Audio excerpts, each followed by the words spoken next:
차가다이 칸국은 차가다이가 1227년 건국하여 1347년까지 대략 120년간 계속된 국가입니다. 차가다이 칸국은 동북쪽으로는 에밀과 코박을 중심으로 하는 우구데이 칸국과 마주보았습니다. 서북쪽으로는 우르겐치와 화레줌을 차지한 주치 칸국과 맞섰습니다. 일칸국과는 아무다리아를 경계로 하였습니다. 이런 불리한 입지 조건 때문에 제국의 정치적 변동에 끊임없이 영향을 받고 칸이의 안정이 쉽지 않았습니다. 그 결과 초반에는 우구데이 가문에 종속되어 있다가 두아칸이 우구데이 가문의 차파르를 무찌르고 흡수한 다음 인도 진출을 모색하였습니다. 그 과정에서 왕권과 관련한 치열하고도 막장인 드라마가 펼쳐지는데 그 스토리 전개가 꽤 재밌습니다. 제국 말미에는 차가다이 칸국이 분열하여 모글리스탄이 생기게 됩니다.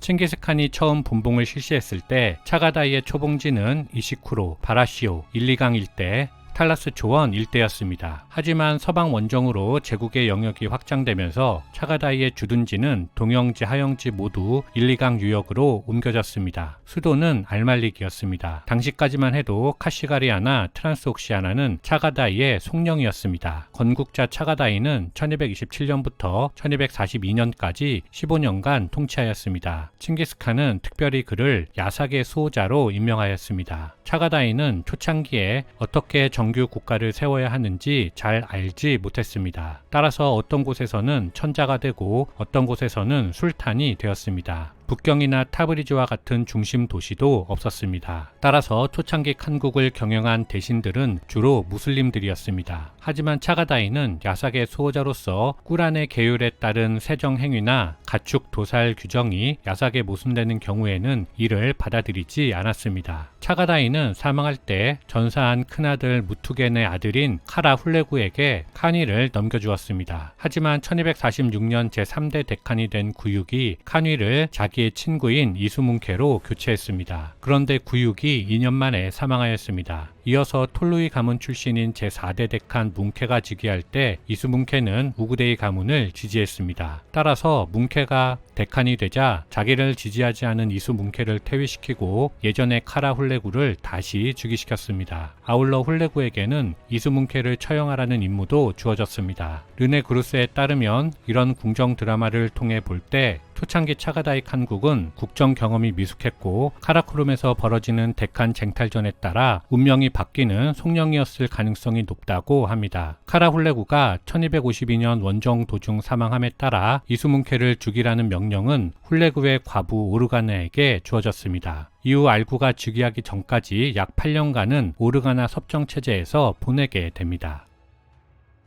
오르가나의 치세 말기 본국에서 데카니를 놓고 쿠빌라이와 아릭부케의 한판 승부가 펼쳐졌습니다. 이때 아릭부케가 차가다이 손자인 알구를 차가다이 칸국의 칸으로 임명했습니다. 그리고 일칸국의 훌레구가 쿠빌라이에게 증원군을 파견하는 것을 막도록 아무다리아의 수비를 맡겼습니다. 아릭부케의 임명이 알려졌기 때문에 알구는 베시발릭에 있던 섭정 오르가나를 제치고 차가다이의 영역에서 이의 없이 군주로 받아들여졌습니다. 오르가나는 분노했습니다. 그런데 칸이 된 알구는 자신을 권좌에 앉혀준 아릭부케를 배신하고 그가 쿠빌라이와 전쟁을 펼치는 틈을 타 독립된 국가의 칸처럼 행동했습니다. 심지어 아릭부케가 차가다이 영지에서 조세 징수를 위한 세무감독관을 파견했을 때 이들을 모두 죽여버리고 쿠빌라이 지지를 선언했습니다. 이에 격분한 아릭부케가 알구에게 돌격했습니다. 양측의 전투가 벌어졌는데 아릭부케의 장수들 중 일부가 전투 중에 부대를 이끌고 도망해 버렸습니다. 아릭부케는 어쩔 수 없이 평화협상을 해야 했습니다. 그런데 그 임무를 자신이 제거된 것을 따지러 온 오르가나에게 맡겼습니다. 재미있는 것은 그 일을 오르가나가 수락했다는 점입니다. 그렇게 임무를 부여받은 오르가나가 알구의 진영으로 가서 그를 만났습니다. 그런데 여기서 또 한 번 반전이 일어납니다. 알구와 오르가나가 결혼한 것입니다. 게다가 오르가나의 충신 마스우드가 차가다이 칸국의 재무대신으로 임명되었습니다. 마스우드는 엄청난 영향력을 행사하며 부하라와 사마르칸트 인근에 내서 세금을 거두며 칸국을 발전시켰습니다. 알구는 그 경제력으로 군사력을 키울 수 있었습니다. 그 군사력이 있었기 때문에 알구는 북쪽에서 밀고 내려온 우구데이 가문 카이두의 침입을 격퇴할 수 있었습니다. 물론 쿠빌라이와 알구가 동쪽과 서쪽에서 협공함에 따라 아릭북해도 1264년 항복하였습니다. 결과적으로 알구의 치세에 차가다이 칸국은 비로소 실질적인 독립을 쟁취하였다고 볼 수 있겠습니다.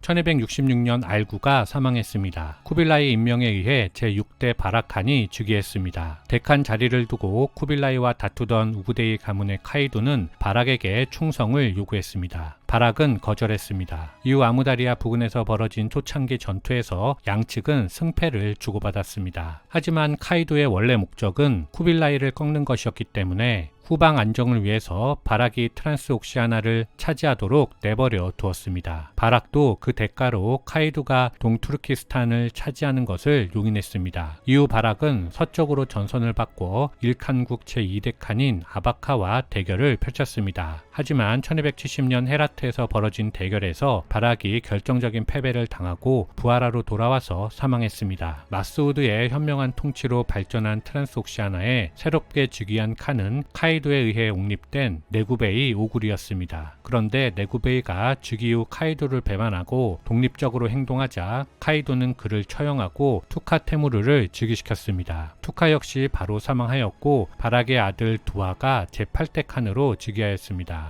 두아는 선조들의 우를 범하지 않기 위해서 카이두의 신하처럼 보이도록 노력했습니다. 1301년 쿠빌라이 후계자 테무르 데칸과 카이두가 대결했을 때 카이두 편에 섰습니다. 하지만 카이두가 전투 중 부상을 당하며 사망했습니다. 두아는 끝까지 카이두를 따랐고 카이두의 아들 차파르의 종주권을 인정했습니다. 하지만 카이두 이후 세대는 우구데이 가문을 이끌 능력이 없었습니다. 따라서 두아는 차파르에게 차가다이 칸국과 우구데이 칸국 모두 데칸에 복속할 것을 제안했습니다. 차파르가 이를 받아들임으로써 지난 수십 년간의 내란이 끝났습니다. 두아는 데칸의 자신에 대한 지지를 확인하자 차파르와 갈라섰습니다. 양국의 군대는 호젠투와 사마르칸트 부근에서 전투를 펼쳤고 차파르가 패배하였습니다. 두아는 차파르를 후하게 대접했지만 그가 가지고 있는 모든 것을 빼앗았습니다. 우구데이 가문은 차가다이 칸국에게 흡수되었습니다. 두아가 1307년 사망하였고 그의 아들 쿤책은 재위 6개월 만에 사망하였습니다. 이 혼란을 틈타 차파르가 마지막 저항을 해보았지만 패배했습니다. 우구데이 가문을 제압한 후 두아의 아들 케벡이 일시적으로 즉위하였는데 쿠릴타이가 개최되자 북경에 있던 형 에센부카에게 칸위를 양보하였습니다. 에센부카 사후에는 케벡이 다시 칸위를 이었습니다. 한편 데칸의 지지와 우구데이 가문의 흡수로 정권이 안정된 차가다이 칸국은 대외 팽창을 하고 싶었습니다. 하지만 서북쪽으로는 킵차크 칸국이,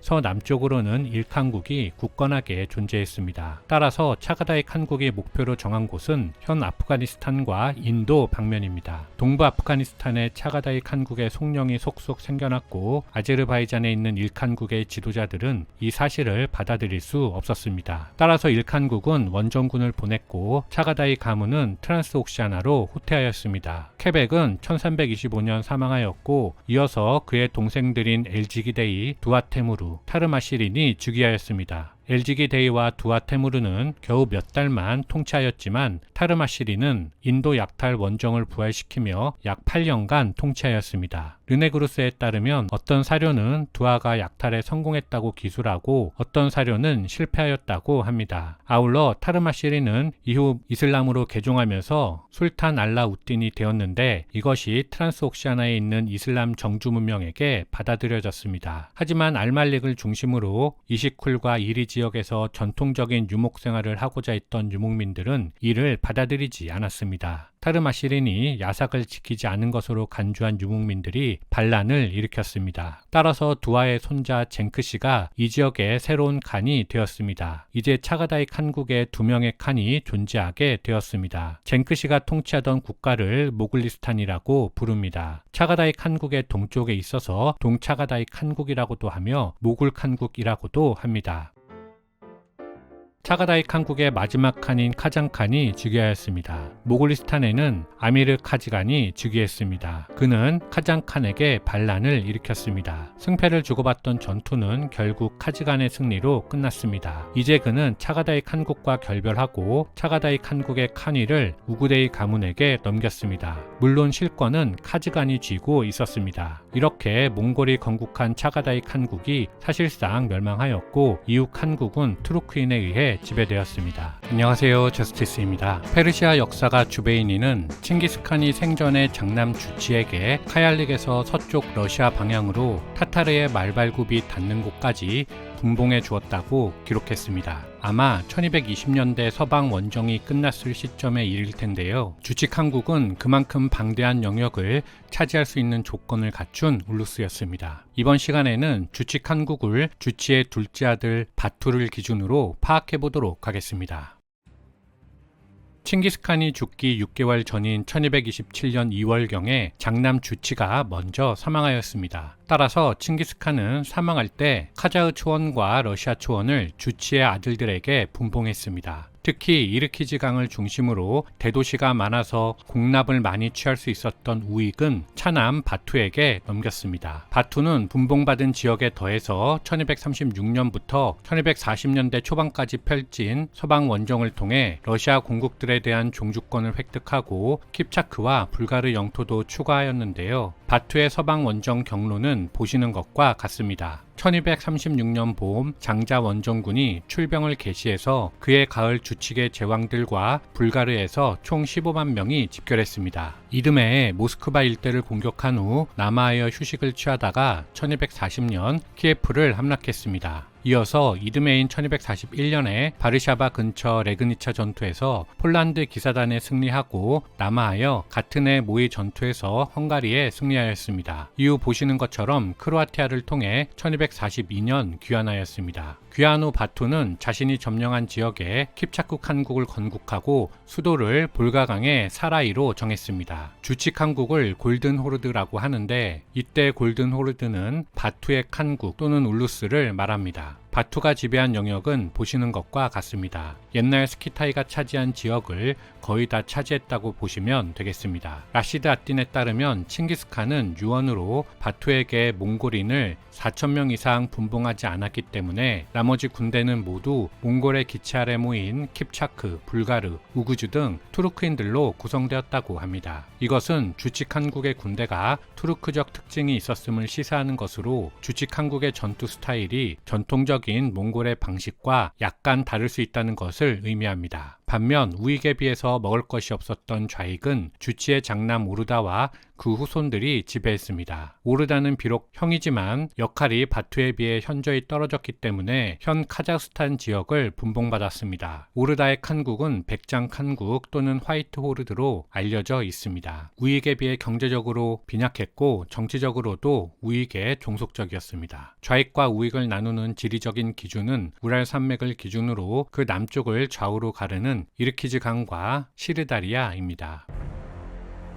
바투는 칭기스칸이 사망하는 1227년부터 1255년까지 약 28년간 주치 칸국을 통치하였습니다. 치세기간 동안 그는 형 오르다의 승인으로 장자 역할을 하였습니다. 잘 알려진 바와 같이 우구데이 가문을 몰락시키고 톨루이 가문의 뭉케가 제4대 데칸에 즉위하는데 결정적인 역할을 한 인물입니다. 톨루이 미망인 소르각타니는 구륙이 사망한 후 자신의 큰아들 뭉케가 데칸이 되도록 바투를 설득했습니다. 바투는 이를 받아들였고 1250년 알말릭에서 있었던 쿠릴타이에서 칭기스칸 가문의 장로로서 뭉케의 선출을 강요했습니다. 하지만 뭉케의 편은 주치 가문 뿐이었습니다. 우구데이와 차가다이 가문의 대표들은 결말이 나기 전에 불만을 품고 회의장을 떠나버렸습니다. 그럼에도 불구하고 쿠릴타이에서 뭉케가 지명되자 그들은 집회가 칭기스칸 성지에서 멀리 떨어진 알말릭에서 벌어진 것과 충분한 인원이 참석하지 않았다는 이유로 뭉케 데칸의 즉위를 용인하지 않았습니다. 그러자 바투는 케룰렌강 근처로 동생 베르케를 파견하여 다시 한번 쿠릴타이를 열고 우구데이와 차가다이 가문을 소집했습니다. 우구데이가와 차가다이가는 끝까지 동의를 거부했지만 베르케는 뭉케의 데칸 즉위를 선언했습니다. 톨루이 가문의 쿠데타가 비교적 쉽게 성공할 수 있었던 이유는 뭉케의 전투력이 여타 한국에 비해 강했을 뿐만 아니라 데칸위를 이어야 할 우구데이 가문의 왕자들이 어렸기 때문이었습니다. 뭉케는 즉위 후 자신이 미워했던 오굴 카이미 씨의 옷을 벗기고 자루에 넣어 꿰맨 후 물에 빠뜨려 죽였습니다. 구륙의 아들들은 추방되거나 항복했습니다. 쿠데타 성공으로 실력이 입증된 바투 울루스는 명목적으로는 아니더라도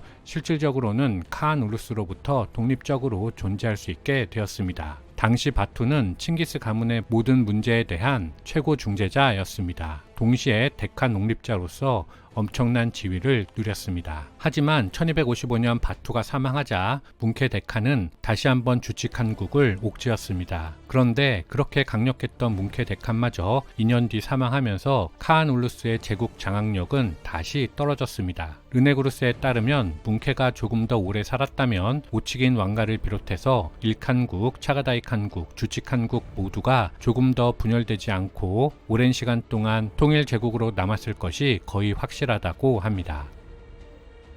1255년 바투가 불가강에서 사망했을 때 그의 아들 사르탁은 마침 데칸에게 입조하기 위해서 몽골에 있었습니다. 뭉케 데칸은 사르탁을 주칙한국의 제2데칸으로 임명했지만 사르탁은 볼가강에 도착한 후 1257년 곧 사망했습니다. 이때부터 제3데칸인 뭉케 테무르가 즉위하는 1267년까지 10년 동안은 바투의 동생 베르케의 통치기입니다. 만약 사르탁이 오래 살았다면 주칙한국은 기독교가 더욱 보호되었겠지만 베르케에 의해 주칙한국은 이슬람으로 기울었습니다. 그는 쿠빌라이와 아릭부케의 데칸 쟁탈전에서 아릭부케 편을 들었고 1262년에는 훌레구와 국경에서 전쟁을 펼쳤습니다. 그와 비슷한 시기에 동쪽에서는 차가다이 가문의 제5데칸인 알구와의 전투에서 패배하며 화레즘을 상실했습니다. 아울러 그는 일칸국을 경계하기 위해서 칭기스 가문의 숙적인 맘루크 왕조의 술탄 바이바르와 손을 잡았습니다. 그 결과 훌레구의 시리아 진입을 효과적으로 저지할 수 있었습니다. 양측의 전투는 훌레구와 베르케 다음 세대까지 이어졌습니다. 베르케에 이은 제3데칸은 뭉케 테무르입니다. 그는 차가다이 가문의 바락과 우구데이 가문의 카이두가 내전을 벌일 때 카이두 편을 들었습니다. 카이두가 쿠빌라이에 대항할 때에도 카이두 편에 섰습니다. 뭉케 테무르에 이어 제4데칸이 된 동생 투데 뭉케는 열성적인 무슬림이었지만 무능한 통치자였기 때문에 곧 퇴위하였고 뭉케 테무르의 조카 툴라부카가 즉위하였습니다. 하지만 실권은 훌레구 베르케 전쟁 및 비잔티움 제국과의 전투에서 활약한 베르케의 조카 노장 노가이에게 있었습니다. 그는 툴라부카를 포획한 후 뭉케 테무르의 아들 톡토아에게 넘겨주었습니다. 톡토아는 툴라부카를 처형했습니다. 노가이는 톡토아를 제5데칸으로 즉위시키고 주칙한국이 자신의 손아귀에 있음을 증명했습니다. 이후 톡토아는 노가이의 명령에 지쳐 1297년 노가이를 공격했지만 돈강 근처의 전투에서 완패하였습니다. 하지만 늙고 노회한 노가이는 결국 2년 뒤인 1299년 톡토아에게 패배하고 처형되었습니다. 한편 당시 크리미아에서는 50여 년 전부터 이탈리아 상인들이 활동하고 있었습니다. 그런데 그들은 이집트 맘루크 왕조에 팔기 위해서 투르크계 노예들을 사들이고 있었습니다. 톡토아칸은 이탈리아 상인들을 못마땅하게 생각하고 그들을 체포했습니다. 아울러 이탈리아 상인들의 본거지인 제누아를 공격하기 위해 군대를 보냈습니다. 1308년 제누아인들은 자기 도시에 불을 지르고 배를 타고 탈출할 수밖에 없었는데 이런 상황은 톡토아가 죽는 1312년까지 계속되었습니다. 톡토아의 조카 우즈벡이 1312년 즉위하였습니다. 그는 자신이 무슬림임에도 불구하고 기독교도들을 너그럽게 대했습니다. 맘루크의 술탄 아나시르가 칭기스 가문의 공주에게 청혼했을 때 고민 끝에 이를 수락하였습니다. 이런 관용은 전에 없던 일로 주칙한국과 맘루크 왕조 간 유대를 보증했습니다. 우즈벡은 제누아 및 베니스 상인들과도 협정을 맺어 돈강하구 타나에 식민지를 건설하도록 허락하였습니다. 주칙한국은 우즈벡 치세에 정치, 경제 양쪽 모두에서 전성기를 보내게 됩니다. 하지만 제8대 자니벡 칸은 이탈리아 상인들과 무슬림의 소란에서 일방적으로 무슬림 편에 섰습니다. 이탈리아 식민지를 공격하고 흑해를 봉쇄했습니다. 서구인에 대한 적개심을 높였습니다. 또한 자니벡은 오랜 소원이었던 아제르바이잔 공격도 시작했습니다. 당시 일칸국은 이미 몰락한 상황이었기 때문에 1355년 쉽게 타브리즈를 함락했습니다. 그는 자신의 아들 베르디백을 타브리즈 총독으로 임명하고 돌아갔지만 자니백이 병에 걸리면서 베르디백은 본국으로 소환되었습니다. 소환 후 자니백은 베르디백에게 살해당했고 베르디백마저 동생 노구주에 의해 피살되었습니다.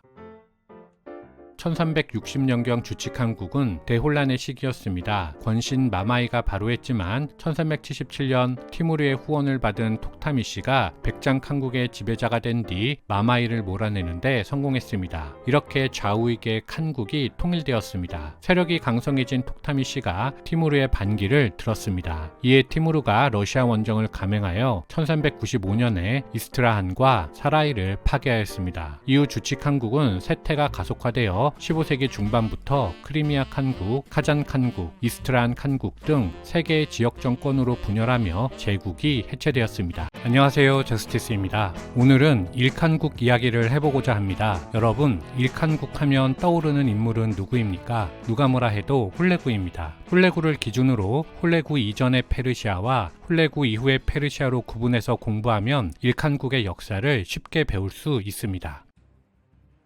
칭기스칸이 사망하고 제2대 데칸 우구데이가 1229년 즉위하였습니다. 당시 페르시아는 재정복되어야 했습니다. 왜냐하면 인도로 도망쳤던 화레즘 제국의 계승자 잘라루틴이 후계자 문제로 몽골이 페르시아의 신경을 덜 쓰는 사이에 돌아와서 정권을 잡았기 때문이었습니다. 그는 이스파한과 타브리즈를 중심으로 서부 이란 전역을 지배하며 지역만 바뀐 채 화레즘 제국을 부분적으로 부활시켰습니다. 하지만 계승 문제 등 정비가 끝나면 몽골이 다시 쳐들어올 것이 뻔했음에도 불구하고 서쪽의 군주들과 다투었다는 점은 잘라루틴의 큰 실책이었습니다. 특히 아바스 왕조에게 바그다드를 쳐들어가 칼리프위를 빼앗겠다고 위협했습니다. 우구데이는 화레즘 제국이 재건되고 있다는 소식을 듣고 이를 저지하기 위해서 초르마칸이 지휘하는 3만의 군대를 보냈습니다. 1230년 겨울 초르마칸은 번개처럼 이동하여 호라산을 거쳐 잘라루틴이 군대를 소집하기도 전에 그가 머무르던 아제르바이잔에 도착했습니다. 그런데 주의해야 할 것은 여기서 말하는 아제르바이잔은 현재의 아제르바이잔이 아니라는 점입니다. 당시 아제르바이잔은 현재의 이란 서북부를 말하는 것으로 현재의 아제르바이잔보다 남쪽을 말합니다. 혹시 13세기 페르시아를 설명하는 역사책을 읽으실 때 아제르바이잔이 나올 경우 그 아제르바이잔은 현재보다 남쪽이라는 점 인식하시면 좋겠습니다. 잘라루틴은 수도 타브리즈를 떠나 현 튀르키예의 디야르바키르까지 도망쳤습니다. 하지만 그곳에서 쿠르드족 농민들에게 살해당하였습니다. 지난 사준사구편에서 말씀드린 바와 같이 초르마칸은 바그다드로 진격하지 않았습니다. 대신 목초지가 넓게 형성된 아제르바이잔 무간 평원에서 1231년부터 1241년까지 10년 동안 몽골의 페르시아 사령관으로 군림했습니다. 이때부터 무간 지방은 몽골 칸들의 주요 체류지가 되었습니다. 통치하는 동안 초르마칸은 메소포타미아 전역을 유린했습니다. 르네그루스에 따르면 끔찍한 사륙이 행해졌다고 합니다. 침략 소식이 전해지면 대부분의 부족들은 전쟁을 하기도 전에 항복했습니다. 데칸을 위한 곡물도 바쳤습니다. 초르마칸 사후에는 바이주 노얀이 뒤를 이어서 1256년까지 통치하였습니다. 바이주는 1243년 아나톨리아 반도에 있던 룸셀주크를 쾌세다의 전투에서 격파하면서 훗날 훌레구의 페르시아 정복의 초석을 다진 인물입니다. 몽골 제국의 숨겨진 공로자입니다. 참고로 룸셀주크는 셀주크 제국이 쇠퇴할 때 분열하여 만들어진 후신 국가입니다. 로마 지역에 건국된 투르크 국가라는 뜻입니다. 쾌세다의 전투에서 패배한 후에는 멸망하는 1308년까지 몽골의 꼭두각시 정권으로 명맥을 이어갔습니다. 자세한 내용은 지난 셀주크 제국편에 담아놓았으니 참고하여 주시기 바랍니다. 룸셀주크가 괴뢰 정권에 머물러 있으니 투르크 부족들이 자신의 선배들이 그랬던 것처럼 또 분열해서 새로운 국가를 만드는 것입니다. 그중 하나가 바로 훗날 대제국이 되는 오스만 제국입니다. 페르시아 쪽의 역사는 예로부터 나라가 위태로워지면 새로운 국가가 만들어지면서 분열한 특징이 있다는 점 역사적 패턴으로 기억해 두시면 좋겠습니다. 비단 셀주크 투르크가 분열해서 룸셀주크가 되고 룸셀주크가 위태로워지니 다시 분열해서 오스만 제국이 된 것뿐만 아니라 아바스 왕조 시기에도 후 우마이야 왕조, 파티마 왕조 등으로 분열했던 경험이 있습니다. 더 이전으로 거슬러 올라가면 파르티아가 무너질 것 같으니까 숨죽이고 있던 사산조가 튀어나온 것도 비슷한 맥락이라고 볼 수 있습니다.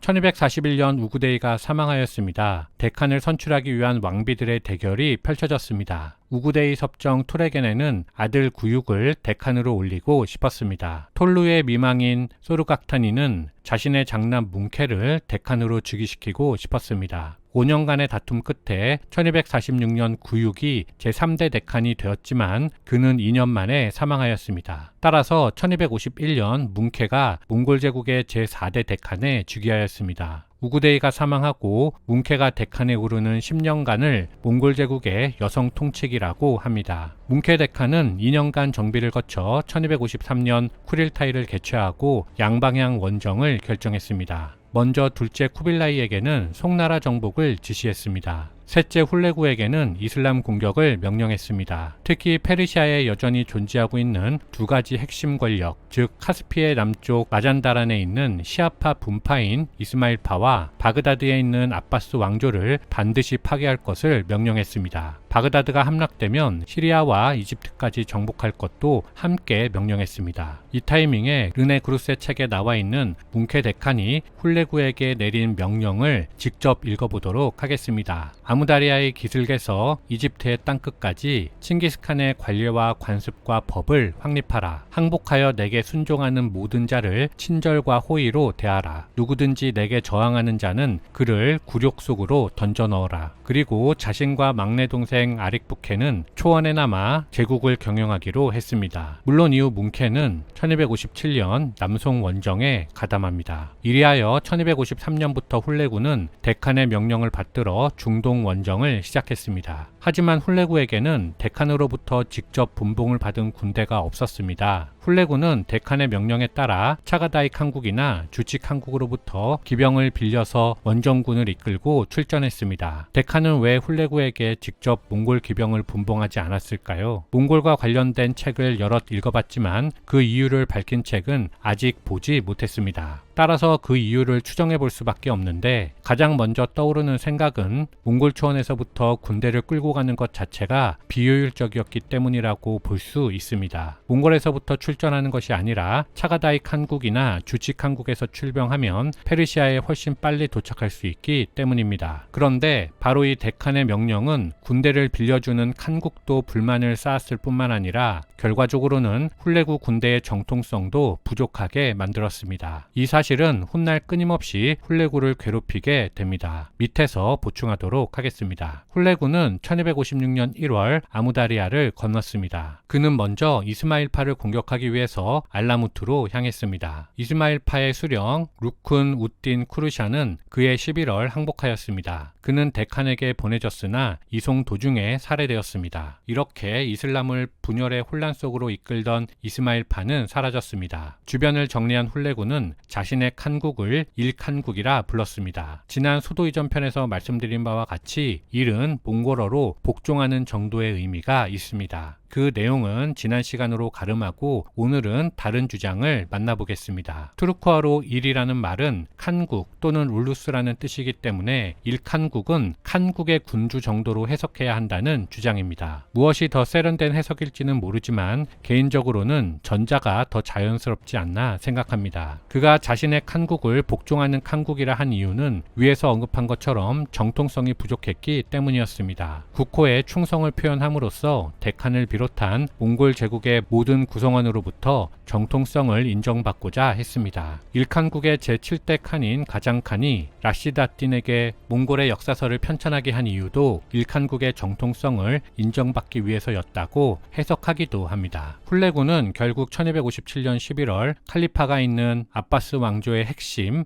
바그다드 성벽에 도착했습니다. 수니파의 수장 아바스조 알 무스타심은 셀주크 제국 투우를 베이에게 술탄 자리를 주고 그를 구슬렸듯이 훌레구도 자신의 책략으로 얼마든지 다룰 수 있다고 믿었습니다. 알 무스타심은 이렇게 말했습니다. 이제 겨우 자신의 경력을 시작한 그리고 열흘의 성공을 축하해 축배를 든 모든 세상보다 그대가 우월하다고 믿는 젊은이여, 너는 동쪽에서 마그리브까지 알라의 모든 숭배자들이 국왕이든 거지든 내 조정의 노예이고 내가 그들에게 소집을 명할 수 있다는 것을 아는가. 호기로웠지만 훌레구에게는 뻥카로 들릴 뿐이었습니다. 실제로 시리아와 이집트에 있는 군주들은 이미 훌레구의 명성에 얼어붙어 있었고 종교인들마저도 꼼짝하지 않았습니다. 1258년 2월 칼리프는 결국 끌려나와 훌레구에게 항복했습니다. 훌레구는 모든 사람들에게 무기를 버리고 도시를 떠날 것을 명령했습니다. 명령을 어긴 무슬림들에게는 죽음뿐이었습니다. 17일간의 약탈이 자행되었고 무슬림은 학살되었습니다. 주민만 9만여 명이 사망했습니다. 칼리프는 자루에 담겨져서 꿰매진 뒤 말에게 밟혀 죽었습니다. 피를 흘리는 모습을 보이지 않았기 때문에 그의 지위를 대우해 준 것이라고 하는데요. 밟혀 죽었으니 더 잔인하게 죽지 않았나 싶기도 합니다. 바그다드를 점령한 훌레구는 초로마칸이 그랬던 것처럼 아제르바이잔으로 가서 타브리즈와 마라게를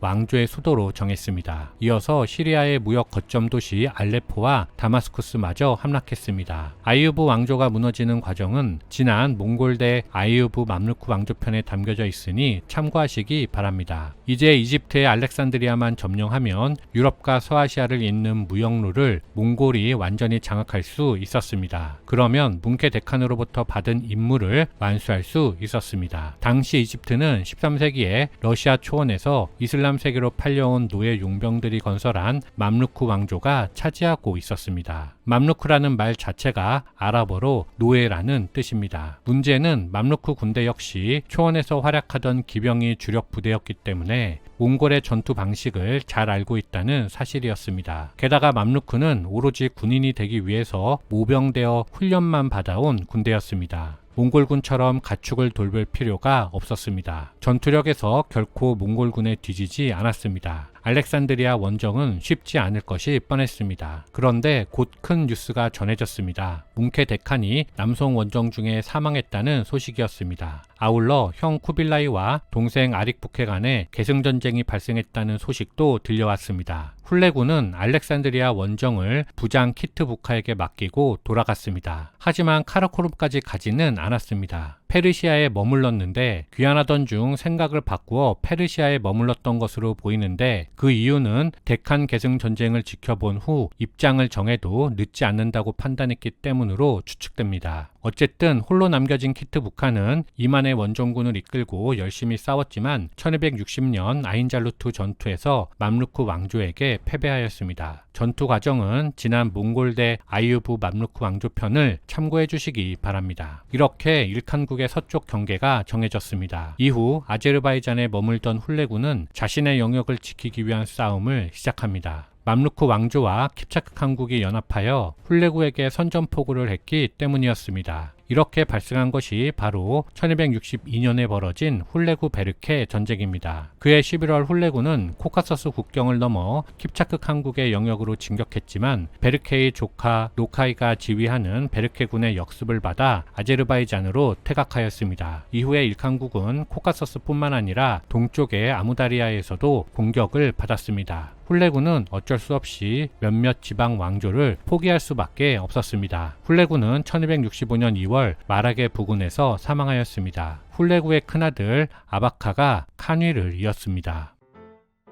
아바카가 사망한 뒤에는 그의 동생 테구데르와 아들 아르군 사이에 분쟁이 발생했습니다. 차례로 칸이 된 후 게이하투 사후에 바이드와 가잔칸 사이에도 또다시 분쟁이 발생했습니다. 가잔칸 사후 일칸국의 실권은 권신들에게 넘어갔습니다. 마지막 칸 아부사이드는 실권이 없는 허수아비였고 그가 사망한 뒤에 일칸국은 해체되었습니다. 그리고 각 지역의 호족들이 바로하여 지방 정권이 생겨나게 됩니다. 안녕하세요, 저스티스입니다. 이번 시간에는 몽골 이야기를 해볼까 합니다. 몽골 제국의 흥망성쇠는 이미 다루었으니 생략하고 이번 영상은 몽골의 제5대 데칸이자 원나라의 초대 황제인 쿠빌라이가 통일을 완성한 후 제국을 어떻게 통치하였는지 살펴보도록 하겠습니다.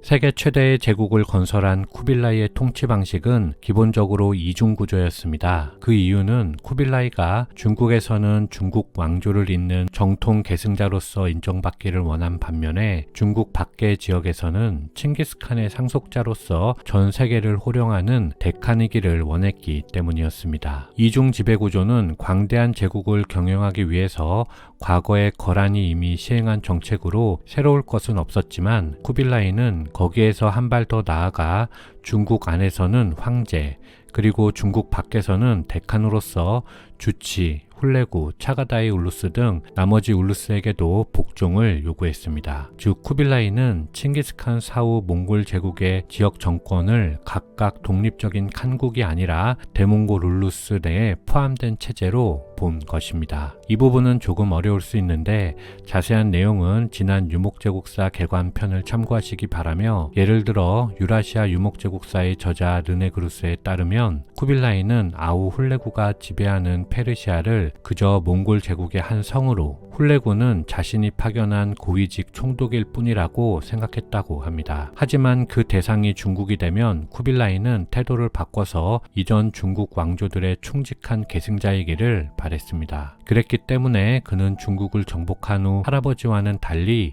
이전 왕조의 기구들과 행정요원들을 보존했던 것이며, 그 시대에 기능하던 관리들의 개인적인 충성심을 확보하기 위해서 노력한 것이지요. 이것은 칭기스칸이 북경을 한 달 동안 불태워버렸던 것에 비하면 훨씬 문명화한 것으로, 아이러니하게도 그 결과 쿠빌라이는 끝없는 전쟁으로 지친 중국인들에게 한 세기 만에 평화를 회복시켜준 군주가 되어 민심을 얻을 수 있었습니다.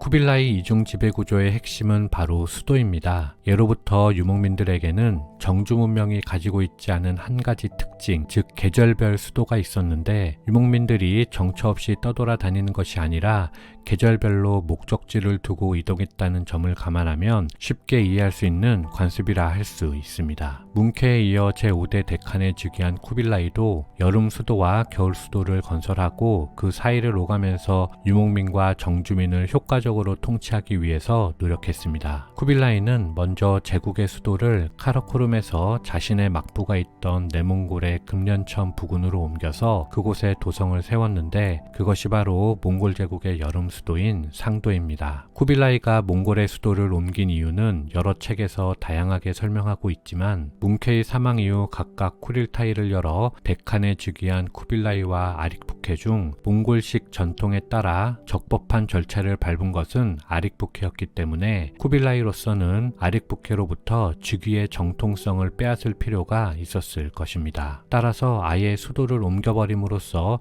정통성을 획득하려 했다고 추정해 볼 수 있는 것이지요. 물론 카라코름 자체가 중국 본토와 너무 멀었기 때문에 기본적으로 북경보다 통치에 불리하다고 판단했을 수도 있겠고, 기타 등등 수도를 옮긴 이유는 생각하기에 따라 다양한 해석이 가능한 부분입니다. 그런데 쿠빌라이의 수도 이전 과정에서 천도 자체보다 더욱 주목해야 할 점은 쿠빌라이가 상도의 유목민 특유의 천막막사가 아니라 정주 문명의 특징인 도성을 축조했다는 점입니다. 이렇게 볼 때 쿠빌라이는 자신을 강력한 중국의 지도자로서 포지셔닝하고 싶어 했다는 것을 유추해 볼 수 있죠. 한편 비록 상도는 쿠빌라이가 데칸으로 선포될 때 쿠릴타이가 개최된 장소로 몽골족에게도 특별한 의미가 있었기 때문에 여름 수도로 결정되었지만, 거꾸로 한인들의 입장에서 상도는 자신들을 침략하는 유목민의 전초기지이자 집결지였기 때문에 중국을 통치하기에 유리한 도시는 아니었습니다. 따라서 쿠빌라이는 여진을 정벌하면서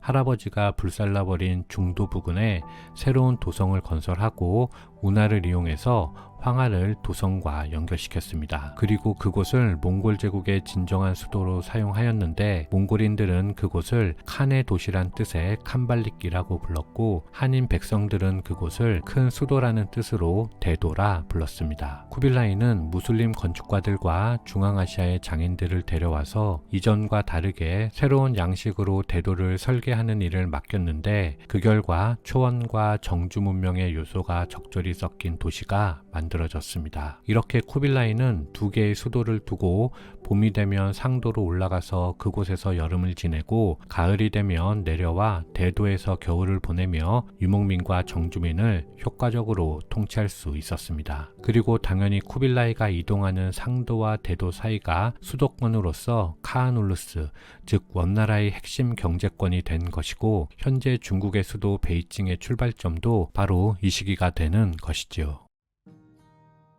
쿠빌라이가 생각할 때 소수의 몽골인이 수많은 한인과 남인을 비롯한 여러 민족을 다스려야 하는 상황에서 과거 제도를 유지하는 것은 몽골인이 등용될 길을 막아버리는 결과를 초래할 것이기 때문에 쿠빌라이는 과거 제도를 폐지하였습니다. 대신 다양한 외국인, 특히 무슬림의 행정적 지원을 받았는데요. 우리가 흔히 알고 있는 생목인이 바로 그들입니다. 교육을 받은 페르시아의 생목인들이 도시의 법과 관습을 유지하는 데 쓸모가 있다는 것은 칭기스칸 시절부터 몽골 황실을 통해 알려져 왔기 때문에 쿠빌라이는 형제의 땅 페르시아에서 많은 관료들을 수입하였습니다. 그리고 그런 비슷한 이유로 외부에서 등용된 인물이 바로 마르코 폴로이죠. 쿠빌라이가 마르코 폴로에게 유럽으로 돌아가서 유명한 학자나 학식 있는 사람들을 데리고 오라고 시킨 것도 모두 이런 이유로 설명할 수 있는 것입니다. 한편 역사적으로 볼 때 몽골 같은 소수민족이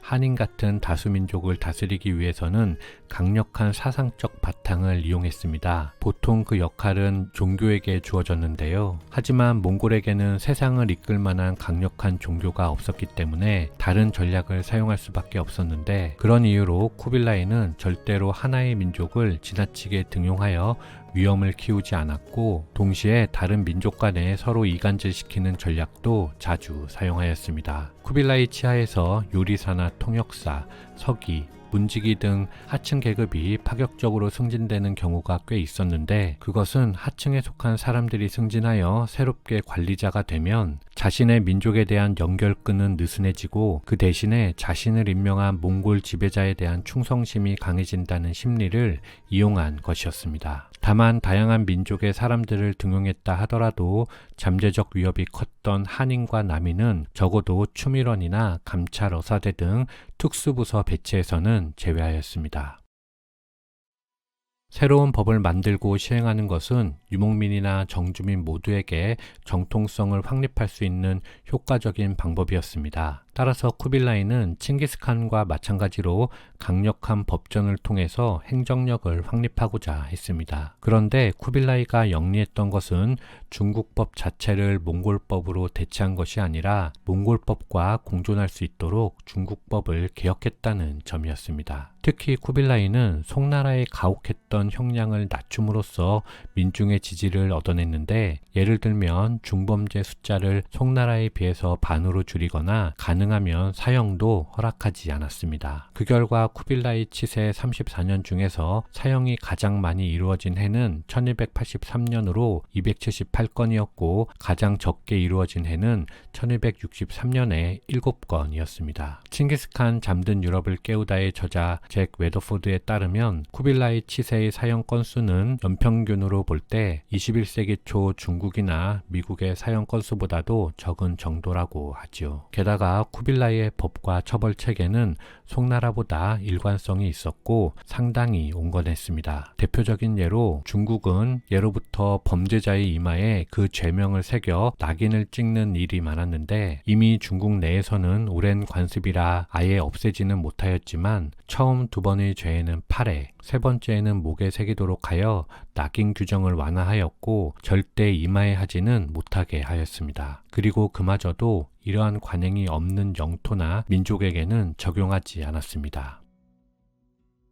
쿠빌라이가 광대한 제국을 통치하는 데 심혈을 기울인 작업 중에서 빠질 수 없는 요소가 바로 교통 문제와 지폐의 사용입니다. 몽골은 이 두 가지 정책으로 교역의 속도와 안전성을 보장할 수 있었는데요. 쿠빌라이는 도로를 보수하고 그 길을 따라 그늘을 들이우는 나무를 심었으며 정규 역참의 대상들의 숙소를 지으면서 제국을 촘촘히 연결하였습니다. 이 역시 선배 거란의 제도를 차용한 것이었죠. 아울러 20만 마리 이상의 말을 다양한 역참에 분배하여 제국의 우편 업무에 사용하였습니다. 그리고 쿠빌라이는 칸발릭의 식량을 원활히 확보하기 위해서 중국 중남부에서 쌀을 운반할 대운하를 보수하고 완성시키기도 하였죠. 한편 쿠빌라이 통치 시기에는 교초라고 하는 지폐가 널리 통용되었습니다. 교초는 다양한 크기로 사각형으로 잘라 그 가치를 기록하고 주홍색 도장을 찍어서 사용하였는데요. 쿠빌라이가 등용한 마르코 폴로의 기록에 따르면 지폐를 거부하는 사람은 사형당할 각오를 해야 했다고 썼는데, 그와 동시에 그러나 대부분의 사람들은 지폐를 무척 반겼다. 진주, 금은 보석을 포함하여 무엇이든 살 수 있었기 때문이다 라고 적음으로써 쿠빌라이 집권기에 교초가 널리 이용되었다고 하였습니다. 참고로 교초는 원나라 말기에 군비 마련을 위해 엄청나게 찍어낸 결과 원나라 경제가 붕괴되는 원인이 되기도 하였습니다. 몽골 제국은 가장 잔혹하고 처절하게 적을 죽이며 모든 곳을 불태워버렸지만 그것은 칭기스칸이나 우구데이 시기의 일이고, 쿠빌라이는 통일을 완성한 후에는 해당 지역의 전통과 관습, 종교를 인정하면서 평화를 회복시키고 경제적 번영을 누리는 새로운 몽골 군주의 모습을 보여주었습니다. 예를 들면 마르코 폴로는 양자강에 대해서 이렇게 기록하였습니다. 기독교 국가의 모든 강과 모든 바다 위보다 더 많은 배와 더 풍부한 화물이 이 강을 오르내린다. 이 강을 따라 내려가는 배는 그만두고 올라가는 배만 해도 매년 20만 척이다 라고 할 정도였으니까요. 물론 개인적으로 마르코 폴로의 이 말을 믿지는 않지만 그만큼 쿠빌라이 시대의 중국 경제는 이전보다 훨씬 활성화되지 않았을까 생각해 보았습니다. 안녕하세요, 저스티스입니다. 이번 시간에는 원나라 왕조를 두 가지 관점에서 살펴보려고 하는데요. 먼저 초대 황제인 세조 쿠빌라이 이후 제2대 성종으로부터 대도에서 퇴각하는 제12대 토곤 테무르를 거쳐 북원의 제14대 투구스 테무르까지 원나라의 황위가 어떻게 이어졌는지 시간순으로 알아보고, 이를 바탕으로 원 왕조가 왜 무너질 수밖에 없었는지 그 원인을 외부적인 요인과 내부적인 요인으로 나누어 살펴보도록 하겠습니다. 1294년 원나라의 초대 황제 세조 쿠빌라이가 사망하였습니다. 쿠빌라이가 총애하던 둘째 아들 칭킴이 쿠빌라이가 죽기 8년 전에 이미 사망하였기 때문에 칭킴의 아들 중에서 테무르가 제2대 성종으로 즉위하였습니다. 치세 기간 동안 성종은 칭기스칸 일족의 뿌리 깊은 음주 습관에서 벗어나며 이후 몽골 왕조의 어느 황제보다도 유능한 황제였지만 1307년에 42살의 나이로 후사 없이 사망하였습니다. 물론 테무르에게도 아들이 있었는데 아들이 테무르가 죽기 1년 전에 먼저 사망했기 때문에 이때 후계자 선정을 위한 분쟁이 발생하였습니다. 먼저 원나라의 좌승상 아쿠타이 등은 쿠빌라이의 손자로서 서안 부근의 육반산에서 주둔하고 있던 안서왕 아난다를 추대하려 하였지만 우승상 하르가순을 비롯하여 대도에 있던 귀족들이 반대파를 누르고 테무르의 조카 아유르 바르와다를 즉위시키려 하였습니다. 그러자 몽골 본토의 총독으로서 한가이 국경 지방에서 제국 최강의 부대를 지휘하고 있던 아유르 바르와다의 형 카이샨이 본인의 막강한 군대를 이끌고 카라코름을 거쳐 상도로 남하했고, 아유르 바르와다는 어쩔 수 없이 형에게 제위를 양도하였습니다. 따라서 카이샨이 원나라 제3대 황제인 무종이 되었는데, 무종은 양위한 동생 아유르 바르와다를 자신의 후계자로 임명하였습니다. 황제가 된 무종은 농공행상 과정에서 제왕과 귀족들에게 봉작을 남발하고 새로운 지폐를 발행하면서 방만한 정책을 펼치다가 즉위 4년 만인 1311년에 의문의 급사를 당하였습니다. 따라서 예정대로 카이샨의 아우 아유르 바르와다가 제4대 인종으로 즉위하였습니다. 그는 형의 방만했던 정치로부터 교훈을 얻어 몽골 귀족들을 견제하는 정책을 추진하였지만 그 역시 즉위 9년 만인 1320년 35살의 젊은 나이로 사망하였습니다. 이후에는 인종의 17살 된 아들 시레발라가 제5대 영종으로 즉위하였는데 그는 아버지의 유지를 따라 제왕들의 권위를 대폭 축소하는 영종 신정을 실행한 인물입니다. 하지만 이것이 오히려 귀족들의 반발을 초래하며 즉위 3년 만인 1323년 9월 상도에서 겨울을 대비하기 위해 대도로 남하하던 중에 난파점에서 살해되었습니다. 이를 난파의 변이라 하는데 사변을 일으킨 쿠데타 세력은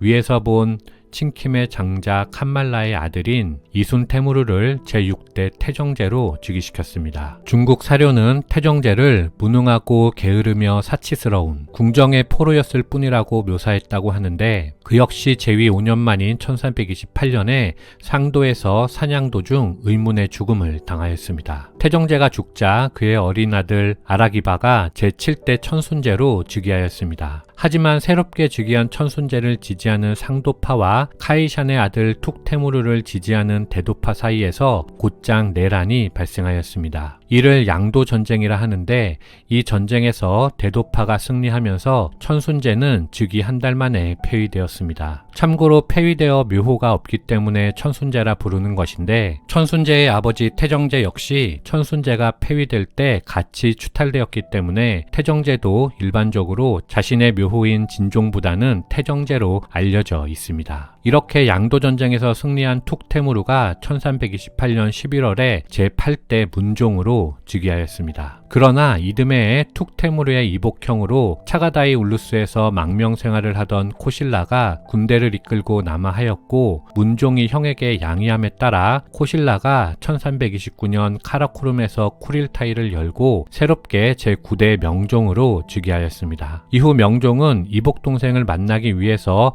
웅구차투 즉 중도에 도착하였는데 도착 나흘 만에 갑자기 사망하였습니다. 이를 천력의 변이라 하는데 아틀라스 중앙 유라시아에 따르면 이는 독살이 분명하고 사변의 배후에는 우승상 엘테무르가 있었다고 합니다. 참고로 이 대목에서 위키백과는 아예 엘테무르가 명종을 독살했다고 설명하는데요. 그렇게 명종이 사망하자 제8대 문종이 그해 9월 제10대 황제로 다시 즉위하였는데 그 역시 즉위 3년 만인 1332년 10월 28살의 젊은 나이로 사망하였습니다. 문종이 죽자 엘테무르는 문종의 아들을 즉위시키려 했지만 아들이 정쟁에 휘말리는 것을 걱정한 문종의 황후가 문종이 죽기 전에 형 명종의 아들을 후계자로 지목하였다는 유언을 이유로 끝까지 아들의 황위를 사양하였습니다. 따라서 엘테무르는 어쩔 수 없이 명종의 아들 중 한 명을 후계자로 골라야만 했는데 자신이 보다 쉽게 이용할 수 있는 6살 된 작은 아들 1인 친바를 제11대 영종으로 선택하였습니다. 하지만 영종 역시 즉위 2달 만에 갑자기 사망하였고 결국은 1인 친발의 형 토곤 테무르가 제12대 해종으로 즉위한 것이지요. 1333년 7월 운명의 제11대 황제 토곤 테무르 해종이 즉위하였습니다. 해종이 통치하던 1368년에 원나라가 대도를 빼앗기고 막북으로 쫓겨났기 때문에 1368년을 원조 멸망의 해로 보는 시각이 많지만 개인적으로 이것은 적절한 견해는 아니라고 생각합니다. 비록 제국의 수도인 대도는 함락되었지만 원나라는 여전히 카라코름에서 북원을 형성하며 존재하고 있었고 고려에서도 이를 북원이라고 불렀기 때문입니다. 참고로 현 고등 세계사도 1368년에 명나라에 의해 원나라가 북으로 밀려났다고만 언급할 뿐 멸망하였다고 기술하지는 않고 있습니다. 그렇다면 지금부터 원나라가 중원을 상실한 이유에 대해서 살펴보도록 하겠습니다. 그 이유는 외부적인 요인과 내부적인 요인으로 나누어 볼 수 있는데요. 외부적으로는 우선 1330년대 초반 중국을 강타한 흑사병이 있습니다. 칭기스칸 잠든 유럽을 깨우다의 저자 잭 웨더포드에 따르면 1331년 흑사병으로 하북성 주민의 90%가 사망했다는 기록이 있다고 하는데요. 흑사병으로 인하여 중국 전체의 인구가 13세기 초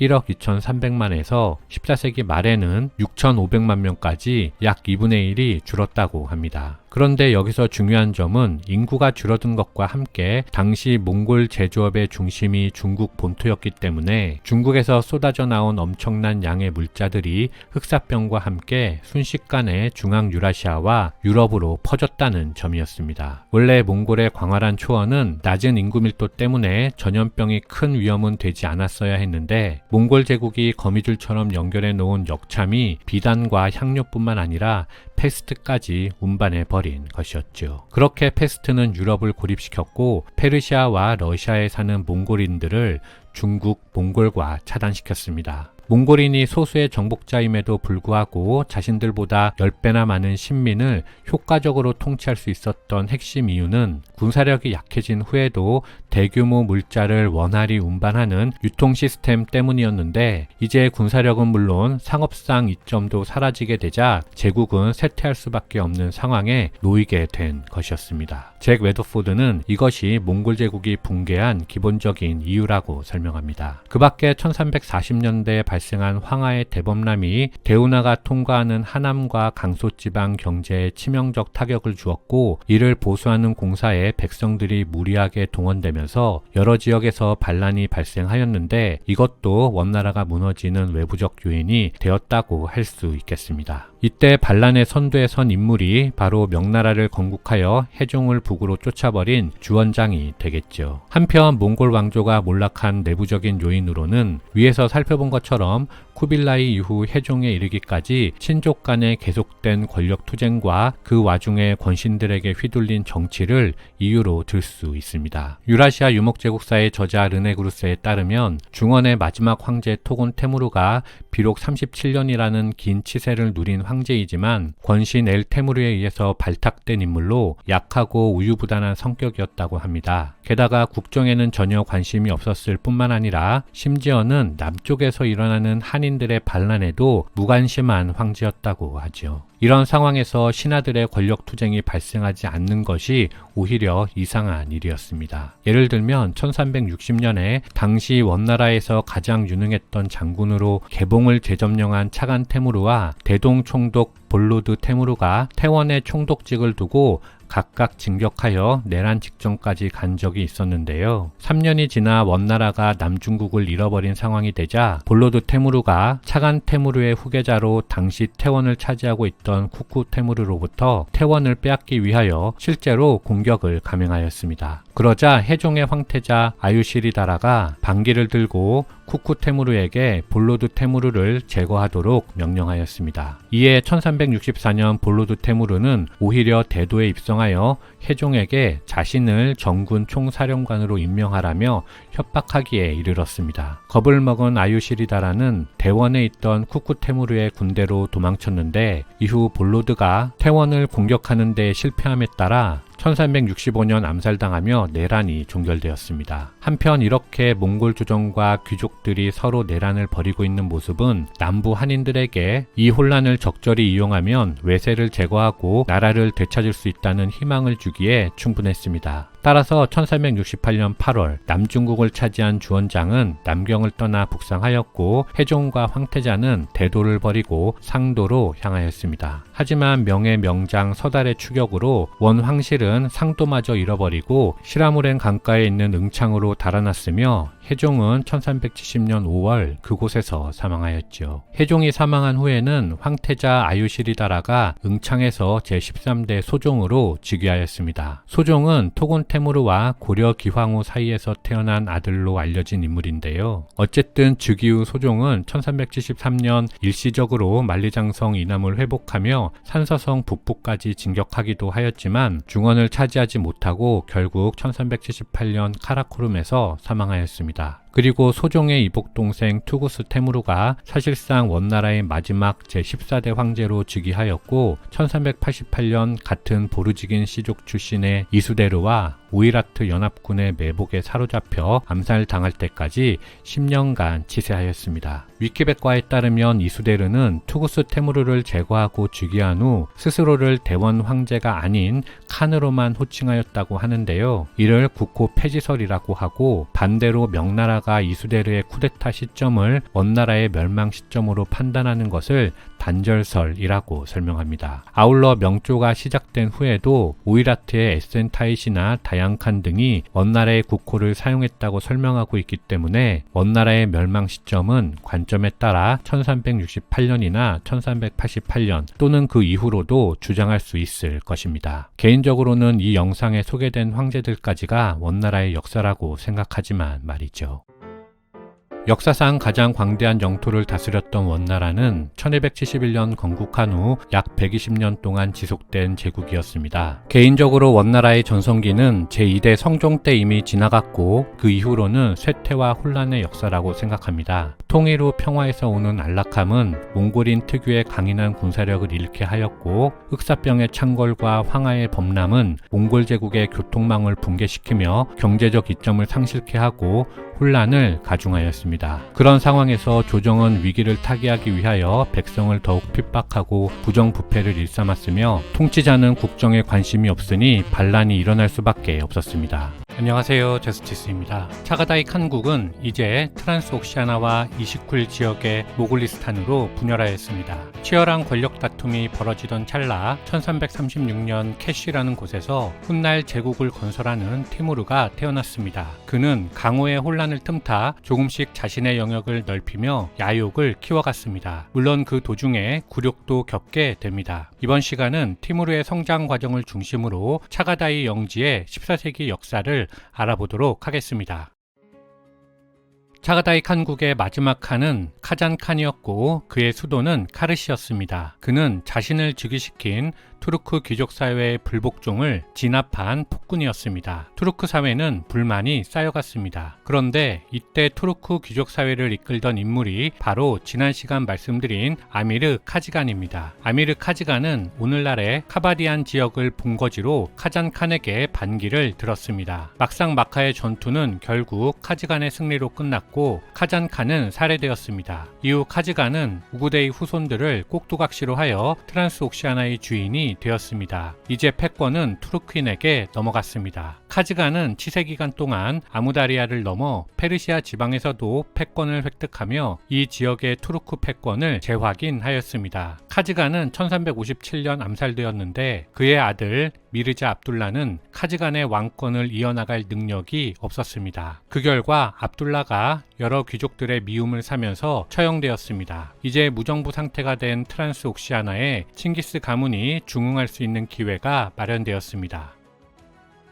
트란스옥시아나에서 위와 같은 왕권 쟁탈전이 펼쳐지는 동안 모글리스탄에서도 한동안의 무정부 상태가 계속되다가 차가다이 왕통이 다시 수립되었습니다. 당시 두각을 나타낸 부족은 두글라트였습니다. 툴릭, 블라지, 카마르우딘 삼형제가 카시가리아의 큰 영지를 가지고 있었습니다. 그와 동시에 차가다이 칸국 제11대 칸 SM 부카의 아들로 알려진 쿠툴룩 티무르라는 인물이 모글리스탄 동부에서 살고 있었습니다. 두글라트 삼형제는 쿠툴룩 티무르를 맞이하여 칸으로 선포하였습니다. 동시에 삼형제 중 큰형 툴릭은 제국의 초대 아미르가 되었습니다. 삼형제가 왜 쿠툴룩 티무르를 카간으로 임명했는지 정확한 이유는 알 수 없습니다. 가장 높은 가능성은 트란스옥시아나에 비해 칭기스 가문의 정통성이 부족했던 동쪽의 모글리스탄이 차가다이의 인물을 꼭두각시로 끌어들여서 뒤떨어진 정통성을 만회하고 귀족의 복종을 이끌어내기 위함이었다고 보는 가설입니다. 당시는 칭기스 가문만이 귀족의 민심을 획득할 수 있었기 때문입니다. 그런데 문제는 삼형제가 쿠툴룩 티무르의 야심을 알아채지 못했다는 점이었습니다. 1347년 즉위한 쿠툴룩 티무르는 1363년까지 17년간 통치하였는데, 당시 트란스옥시아나는 이미 이슬람이 지배적이었지만 모글리스탄 지역은 여전히 불교도들이나 토속 신앙이 대부분이었습니다. 그런데 쿠툴룩 티무르가 이슬람으로 개종하였습니다. 이것은 이슬람이 대부분인 트란스옥시아나에 대한 욕심을 드러낸 것이었습니다. 그는 모글리스탄의 체제가 안정되자 칭기스 가문의 후손으로서 트란스옥시아나에 대한 종주권을 주장하였습니다. 당시 트란스옥시아나는 아미르 카지간이 사망하고 무정부 상태였기 때문에 탈환할 수 있는 적기였습니다. 1360년 결국 쿠툴룩 티무르가 트란스옥시아나를 침공했습니다. 투르크 봉건 영주들은 모두 도망치거나 항복했습니다. 정벌을 완료한 쿠툴룩 티무르는 모글리스탄으로 돌아갔습니다. 그런데 그가 떠나자 도망쳤던 영주들이 귀환하며 다시 패권 다툼이 벌어졌습니다. 이에 쿠툴룩 티무르가 다시 돌아와서 모두를 제압하였습니다. 이후 쿠툴룩 티무르는 주변 세력을 모두 정리하고 강력한 차가다이 칸국을 재건했습니다. 하지만 채 몇 년도 지나지 않아 자신의 아들에게 자문 겸 충신으로 붙여준 티무르가 차가다이 칸국을 티무르 제국으로 교체해버리게 됩니다.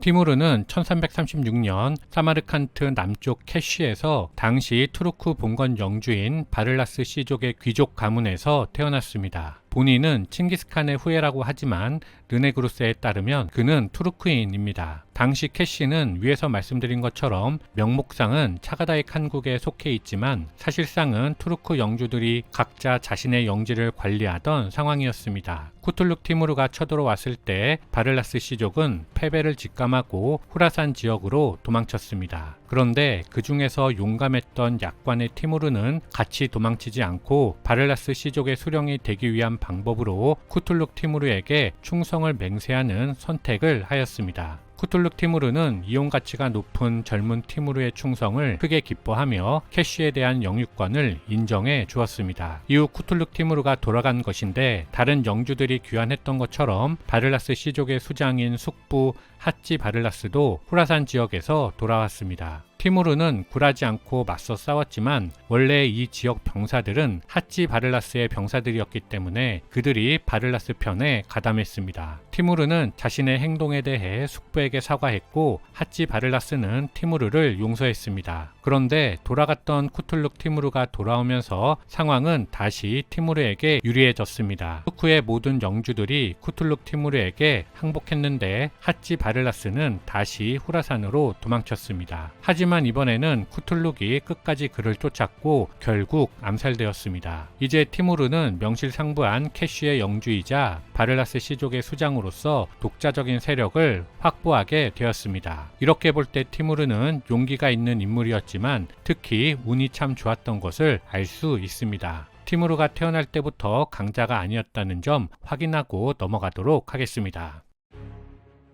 티무르는 차가다이 가문의 충성을 다했지만 쿠툴룩 티무르는 백칙이라는 인물을 최고 지도자로 등용하고 티무르는 2인자에 머무르도록 하였습니다. 이에 불만을 품은 티무르는 처남 미르 후세인과 함께 페르시아로 향했습니다. 티무르는 세이스탄 영주의 가신으로 활동하다가 다시 트란스옥시아나로 돌아왔습니다. 그런데 이때 차가다이 가문의 군대가 이들의 귀환을 저지하면서 전투가 벌어졌습니다. 이 전투에서 차가다이 가문의 왕자 일리아스 호자가 사마르칸트 근처에서 결정적인 패배를 당하였습니다. 그는 겨우 도망쳤고 이제 트란스옥시아나는 몽골인의 지배에서 다시 벗어나게 되었습니다. 하지만 여전히 트란스옥시아나에서 명목상으로는 칭기스 가문의 정통성이 필요했습니다. 그래서 티무르가 찾아낸 인물은 차가다이 칸국의 제14대 칸 두아의 증손자 카빌샤입니다. 그를 꼭두각시로 왕자에 앉히자 칭기스칸 법에 의해 자신들의 정권이 합법성을 갖추게 되었습니다. 동시에 일리로 도망친 일리아스 호자가 더 이상 트란스옥시아나에 눈독을 들일 명분도 사라졌습니다.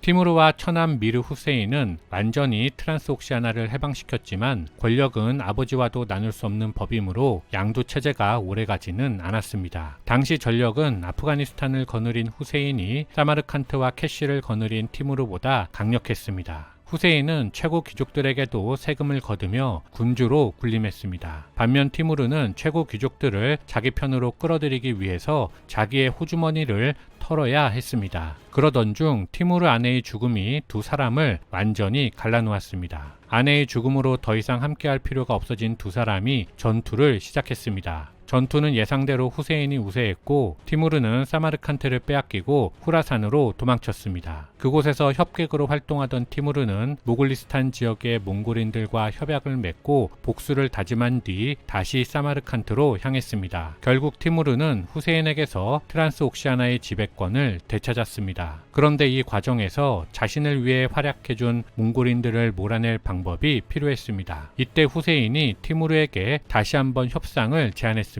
놀랍게도 티무르는 후세인의 손을 잡았습니다. 이 투르크 지도자 둘이 다시 연합하여 이번에는 몽골인을 트란스옥시아나에서 쫓아냈습니다. 이렇게 해서 티무르와 후세인의 연합정권이 다시 탄생하였습니다. 이후 티무르는 적어도 외면상으로는 후세인의 동맹자로 역할하는 것처럼 보였습니다. 하지만 후세인은 자신이 더 이상 티무르를 능가하기 어려울 것으로 판단했습니다. 따라서 이후에 후세인은 아프가니스탄만 지킬 뿐 어떤 야욕도 드러내지 않았습니다. 이렇게 권력의 우위는 티무르에게 기울었고 그는 선전포고도 없이 박트리아로 쳐들어가서 후세인을 기습했습니다. 이렇게 될 것을 예감했던 후세인은 권력을 포기하기로 하고 메카로 순례를 떠났습니다. 티무르는 관용으로 그를 용서했다고 하는데 어쨌든 후세인은 티무르도 모르는 사이에 티무르의 부하에 의해 암살되었습니다.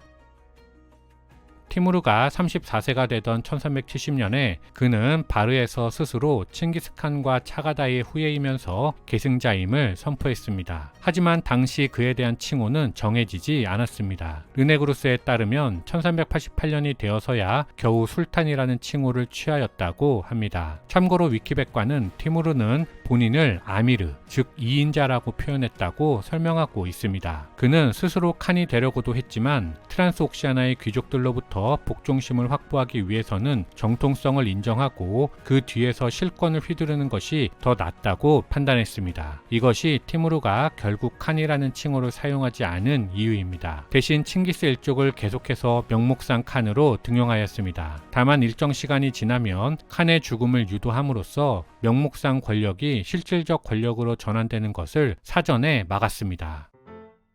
원래 차가다의 영지는 킵차크 칸국과 일칸국, 원나라에 둘러싸여 있었기 때문에 잠자코 때가 오기를 기다릴 수밖에 없는 처지였습니다. 그런데 때마침 티무르가 국가를 건설한 이때 그들을 둘러싼 울타리들이 하나씩 허물어졌습니다. 서쪽으로는 트란스옥시아나를 압박하던 일칸국이 무너졌습니다. 킵차크 칸국이 지배하던 서북방도 여러 칸국으로 분열하였습니다. 남쪽의 델리 술탄국도 일시적인 권력 공백이 발생했습니다. 티무르가 중앙유라시아 일대를 정복할 수 있었던 이유입니다. 안녕하세요, 저스티스입니다. 일반적으로 티무르는 우리에게 잔혹한 파괴자로 알려져 있습니다. 그가 정복전쟁을 통해 죽인 사람이 대략 1700만 명이라고 하니까 그 말이 틀린 말은 아니지만 동시에 티무르는 문화적으로 볼 때 많은 유산을 남긴 군주이기도 합니다. 티무르 제국의 군사적인 면은 지난 티무르 제국 편에서 다루었기 때문에 오늘은 간략히만 정리하고 이번 영상에서는 티무르 제국의 사회 문화적인 부분을 살펴봄으로써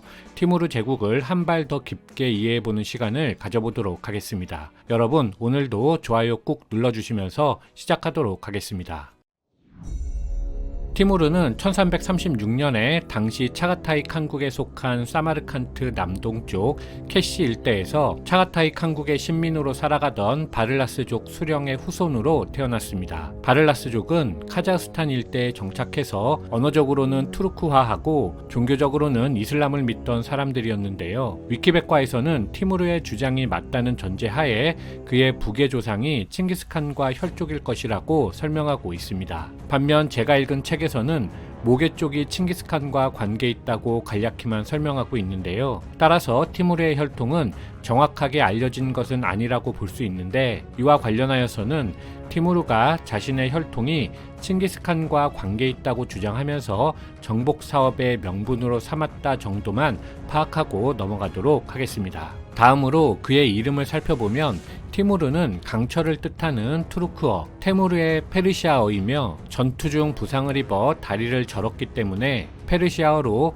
티무리랑, 즉 절름발이 티무르라고 불렸습니다. 유럽 사람들이 이 티무리랑을 자기들 방식으로 발음한 것이 바로 템벌레인 또는 테멀레인이 되는 것인데요. 티무리랑이라는 말 자체가 페르시아인들이 티무르를 경멸조로 부르는 의미가 포함되어 있기 때문에 템벌레인이나 테멀레인 역시 그런 의미가 포함된 용어라 하겠습니다. 20세기 중반 소련의 발굴단이 티무르의 유해를 조사했을 때 그가 오른팔과 오른다리에 화살을 맞아서 다리를 절었다는 사실을 밝혀냈기 때문에 티무리랑은 실제로 그를 부르는 정확한 표현이라 하겠습니다. 지금 보시는 사진이 당시 조사했던 소련 발굴단에서 티무르의 두개골을 분석해서 얼굴을 복원한 조각상입니다. 아울러 티무르가 살아가던 시대는 몽골 제국의 전통에 따라 칭기스칸의 후예가 아니면 칸을 칭할 수 없었기 때문에 그는 자신을 칸이 아닌 아미르라고 불렀습니다. 다만 자신이 칭기스칸의 후손임을 자처하면서 칸을 칭하지 않았다는 점은 잘 이해가 되지 않기는 합니다. 대신 그는 훗날 칭기스 가문의 딸과 결혼했기 때문에 부마가 될 수 있었습니다. 역사가들은 흔히 티무르의 이름을 따서 그의 제국을 티무르 제국이라고 부르지만 정식 명칭은 구르칸 왕조입니다.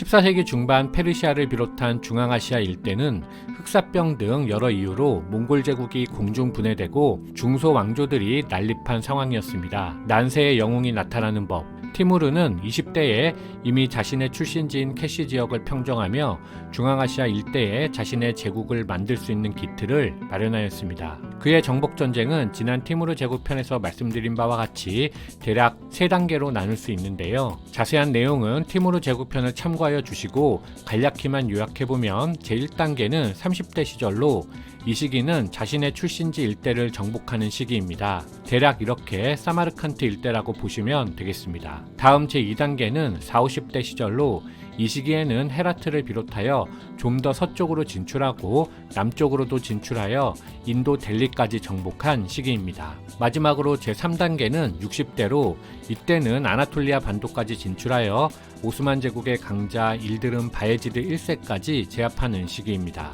이 둘이 붙은 전투가 바로 앙카라 전투인데 여기서 바예지드 1세가 티무르에게 참패하며 오스만 제국이 멸망의 위기에 처하는 것이지요. 이렇게 서쪽 정복을 완료한 티무르는 드디어 자신을 돼지라 비웃던 동쪽의 영락제를 공격하려 했지만 출발하자마자 사망하면서 둘의 대결은 끝내 이루어지지 않았습니다. 참고로 티무르가 취한 전투 전략은 기병을 활용하여 기습을 하고 후퇴하는 몽골의 전통적인 전투 방식을 따랐습니다. 제가 읽은 책에 따르면 티무르의 정복전쟁으로 죽은 사람이 약 1700만 명에 달한다고 하니까 그 위력이 대단했을 것으로 짐작할 수 있겠습니다. 반드시 그렇지는 않지만 역사적으로 볼 때 대체로 제국을 관통하는 한 가지 공통점이 있습니다. 그것은 급조된 제국은 급속히 망하고 천천히 완성된 제국은 천천히 망한다는 것인데요. 급하게 성립한 헬레니즘 제국이 알렉산드로스 사후에 급속도로 분열하며 여러 왕조로 찢어졌듯이 티무르 제국도 티무르가 죽자 급속히 분열하였습니다. 그동안 무력 앞에 굴복했던 토우들이 제국의 반기를 들었을 뿐만 아니라 티무르의 4아들 간 계승 분쟁까지 발생했기 때문이었습니다. 그 분열 와중에 기억해둘 만한 통치자는 3명입니다. 한 명은 티무르의 막내 아들 샤 루흐로 그는 티무르 사후 헤라트를 근거로 사마르칸트를 정복하며 제3대 아미르에 즉위한 인물입니다. 이후 그는 수차례의 서쪽 원정을 통해서 난립한 중소 정권을 처리하며 바그다드까지 진출하였습니다. 반면 동쪽으로는 아버지와 달리 명나라와 사신을 교환하며 교역을 추진하는 현명함을 보였는데 그 결과 티무르 제국은 헤라트를 중심으로 일시적으로 중흥할 수 있었습니다. 두 번째는 샤 루흐 사후에 즉위한 그의 아들 울루그백입니다.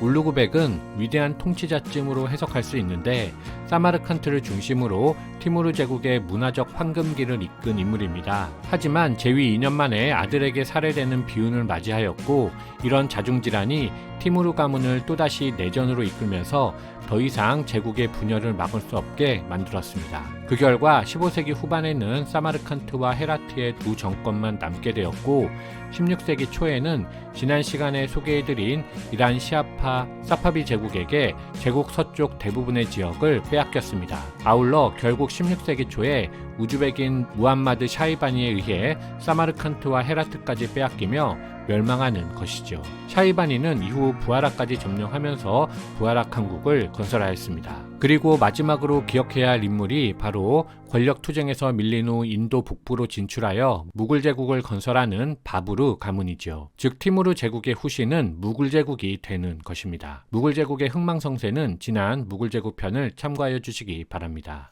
안녕하세요, 저스티스입니다. 이번 시간에는 16세기 중반 건국된 후 19세기 중반까지 3세기가 넘도록 인도 아대륙에 존재했던 무굴 제국에 대해서 살펴보고자 합니다. 저스티스 채널은 2년 전 무굴 제국 편을 통해서 기본적인 사항을 다룬 적이 있으니 참고해 주시기 바랍니다. 그런데 당시 영상이 여러 이유로 제국 초반부 설명이 조금 부족합니다. 따라서 그때 미처 전달하지 못한 내용을 업그레이드하여 다시 한번 말씀드려 보도록 하겠습니다. 여러분, 2년 전보다 훨씬 알찬 내용으로 준비했으니까요. 이번에도 좋아요와 구독 눌러주시는 거 잊지 마시고 시작하도록 하겠습니다.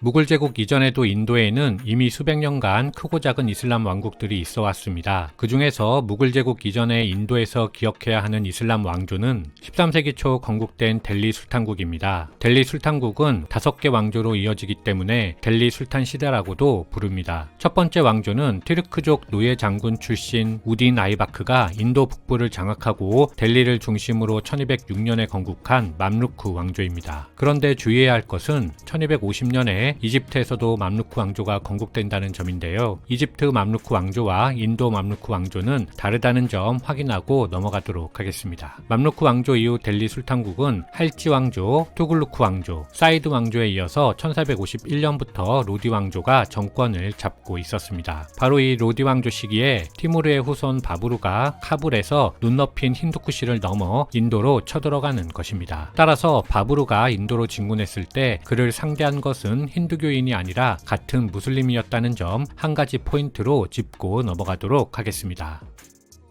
무굴 제국의 건국자 바부르는 티무르의 5대손입니다. 티무르의 3남이 계승분쟁에서 패하여 제국을 떠났고 바부르가 태어날 시점에 바부르의 아버지가 현재의 우즈베키스탄 동부 페르가나 지방을 차지하고 있었습니다. 1475년 아버지가 사망하면서 영지를 물려받은 바부르는 1504년에 아프가니스탄의 카불을 점령하고 안착했습니다. 그리고 20년 후인 1526년 델리 술탄국 로디 왕조에서 내분이 일어난 틈을 타 바부르가 파니파트 전투에서 술탄 이브라임 로디를 상대로 대승을 거둔 후 델리로 진격하였습니다. 그리고 자신이 칭기스칸과 티무르의 후손임을 강조하는 의미로 몽골을 뜻하는 무굴 제국을 건국하고 초대 바드샤로 즉위하였습니다. 바드샤는 이슬람권에서 흔히 황제의 의미로 쓰였던 파디샤의 아랍어로 일반적으로 황제라고 통칭됩니다. 이렇게 바부르는 제국을 건설하였지만 무슬림이었기 때문에 토착 힌두교 세력에게 쉽게 받아들여지지 않았습니다. 그중 라지푸트 연합왕국 라나상가로부터 도전을 받았는데 1527년 라자스탄주 카나 벌펀에서 펼쳐진 전투에서 승리하며 힌두교 세력을 정리하였습니다. 이렇게 제국을 건설하였지만 건국 4년 만인 1530년에 바부르는 아그라에서 병사하였고 그의 유해는 유언에 따라 카불로 보내졌습니다. 참고로 바부르가 사망하기 2년 전인 1528년에 바부르는 카불에 바게 바부르, 즉 바부르의 정원을 조성하였는데요. 이 바부르 정원이 바로 최초의 무굴식 정원으로 타지마할의 원형이라 하겠습니다.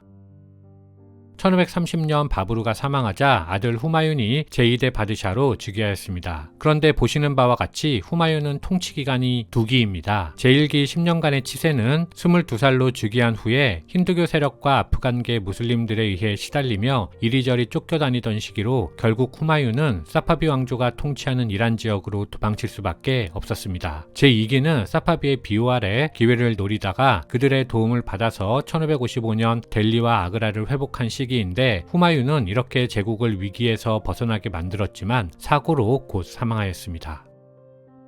후마윤이 급사하자 그의 13살짜리 아들 제3대 악바르가 즉위하였습니다. 악바르는 일정 기간 섭정을 거친 후에 대제라고 불릴 만큼 무굴 제국을 전성기로 이끈 바드샤입니다. 서쪽으로는 구자라트와 카슈미르, 신드, 동쪽으로는 벵골까지 영토를 넓혔습니다. 그리고 1600년대 초에는 인도 중앙의 빈디아 산맥을 넘어 데칸 지역까지 차지하였습니다. 이렇게 대제국을 건설한 악바르는 다양한 문화를 포용하고 종교와 인종을 가리지 않고 능력 있는 인재를 등용하면서 제국을 경영했습니다. 실제로 악바르는 자신의 왕비도 힌두교도인 라지푸트 공주로 맞이할 정도였습니다. 한편 악바르는 지지아를 폐지하는 용단을 내렸는데 이것은 종교에 근거한 차별을 없앤 무슬림 사회에서는 보기 드문 조치였습니다. 따라서 이 시기에 인도에서는 다양한 종교가 서로 영향을 주고받으면서 교리를 절충한 시크교와 같은 종교가 탄생할 수 있었습니다. 그 밖에도 악바르 시대에 카비르, 다두, 미라바이 같은 새로운 종교나 종파들이 많이 생겨났는데 악바르 대제는 특히 시크교의 호의를 보이며 정처 없이 떠돌아다니던 시크 교도들에게 펀잡 지방을 정착지로 제공하기도 했습니다. 따라서 펀잡 지방은 오늘날에도 시크교의 중심이자 성역이 되었지요. 악바르 대제가 보여준 공평한 세금, 종교, 인재 등용 등 여러 정책들은 제국을 경제적으로 풍요롭게 만들며 무굴 제국을 전성기로 이끌게 됩니다. 악바르는 1605년 아그라에서 병사였습니다. 악바르의 뒤를 이은 제4대 바드샤는 삼남 자한기르입니다. 자한기르는 아버지의 정책을 유지하며 제국의 번영을 이끈 황제인데요. 자한기르 시대에 기억해야 할 것은 1600년 악바르가 원정을 위해 수도 아그라를 비웠을 때 자한기르가 쿠데타를 일으켜 일시적으로 제위에 올랐다는 점입니다. 쿠데타의 이유는 악바르가 자신이 아닌 자신의 아들 후스라우 미르자, 즉 손자를 후계자로 삼았기 때문인데요. 악바르는 바로 회군하여 쿠데타를 진압했는데 1605년 악바르가 사망함에 따라 아들 자한기르가 즉위하였습니다. 하지만 아들 후스라우 미르자가 조부가 자신을 후계자로 지목했던 점을 이유로 다시 쿠데타를 일으켰고 그 과정에서 시크교가 후스라우를 도왔습니다. 따라서 쿠데타를 제압한 후 자한기르와 시크교는 갈라서게 되는 것이죠.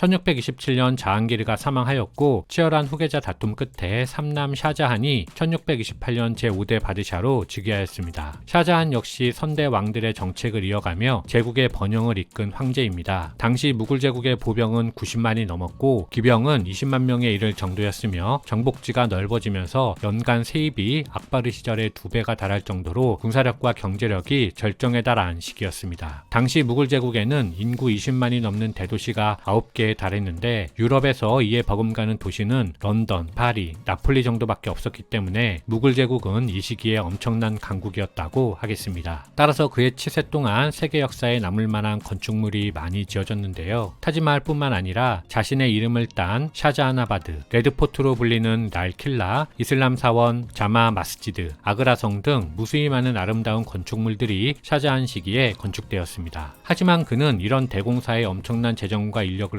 쏟아부었기 때문에 민심을 잃을 수밖에 없었고 결국 1658년 그는 아들 아우랑제부에 의해 축출되고 아그라성에 유폐되는 신세가 되어 사망하였습니다. 아우랑제부는 1686년부터 87년에 인도 남부의 비지푸르 술탄국과 골콘다 술탄국을 정복하면서 영토를 최대로 넓힌 무굴 제국 제6대 바드샤입니다. 하지만 이와 동시에 기억해야 하는 것은 아우랑제부 시기에 제국이 최전성기를 지나고 동시에 쇠퇴기로 접어든다는 점입니다. 제위 20년 동안 점차 독실한 수니파 무슬림이 된 아우랑제부는 악바르가 폐지했던 지지야를 부활시키며 힌두교와 시크교를 차별하기 시작했습니다. 따라서 제국 내에서 반란과 분열이 발생한 것은 당연했는데 특히 북서부에서는 힌두교 세력인 라지푸트족, 북부 펀잡 지방에서는 시크교도들이 무굴 제국에 대항하며 맞섰습니다. 그런 와중에 아우랑제부가 데칸 지역에서 새롭게 떠오른 마라타 동맹과의 전쟁 중에 사망하면서 무굴 제국은 또다시 계승분쟁에 휩싸였습니다. 아우랑제부의 세 아들 간 치열한 내전을 통해 둘째 샤 알람이 제7대 바하두르 샤 1세로 즉위하였습니다. 그는 계승 문제로 불거진 내분을 수습하기 위해서 힌두교도들과 라자들을 유화책으로 포용하였습니다. 하지만 바하두르 샤 1세는 즉위 시 이미 63세로 고령이었고 즉위 5년 만에 사망하면서 제국의 중흥을 이끌지는 못했습니다. 그 이후에도 무굴 제국의 계승 분쟁은 더욱 치열해졌기 때문에 그 틈을 타서 제국 내의 토호들은 각각 왕국을 만들어 독립하였고 조금씩 제국의 영토를 갉아먹기 시작했습니다. 따라서 18세기 중반이 되면 무굴 제국은 델리의 주변부만 다스리는 소국으로 전락하게 됩니다. 따라서 영토적인 측면에서 보면 오스만 제국과 비슷한 운명이었다고 볼 수 있겠습니다. 1601년 독인도 회사를 만들고 본격적인 해상 진출을 꿈꾸던 영국이 무굴 제국이 쇠퇴하는 틈을 타 인도 아대륙으로 진출하였습니다. 1639년 마드라스, 1661년 뭄바이, 1690년 콜가타를 취한 영국은 마찬가지로 동인도 회사를 통해 1673년 찬다나가르, 1674년 퐁디셰리를 차지한 프랑스와 1757년 벵골의 플라시에서 전투를 펼쳐서 승리하였습니다. 이렇게 인도에서 우위를 가져간 영국은 이후 조금씩 영토를 넓히며 인도를 서서히 점령해 갔습니다. 따라서 18세기 무굴 제국의 모든 부와 경제력이 영국으로 빠져나가게 되었고 영국의 산업혁명 원동력이 되었으며 그와 동시에 영국은 인도라는 엄청난 상품 공급처를 확보하며 세계 최강국으로 부상하게 됩니다.